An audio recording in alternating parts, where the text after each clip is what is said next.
আজকে গেছিলাম মল, আর ওখানে গিয়ে আমি 5 লাখ টাকা শপিং করেছি। একটি ছোট্ট গাড়িতে চলে এলাম মল।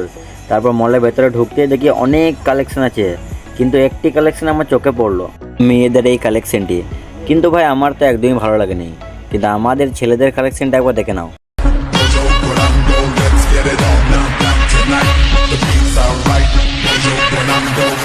যাই হোক ছাড়ো, আর মাত্র 10 দিন থাকবো, তাই চলে এলাম এই মলটিতে কিছু কিনতে। আর অন্যান্য মলের তুলনায় এই মলের জিনিসপত্রের দামগুলি অনেক কম। ভাবছি ঘর যাওয়ার সময় এখান থেকে সবকিছু কিনে নিয়ে যাবো। একটি ঘর সাজাতে যা যা জিনিস লাগে এই মলেতে সেই সব জিনিসই পাবেন, আর দামও অনেক কম।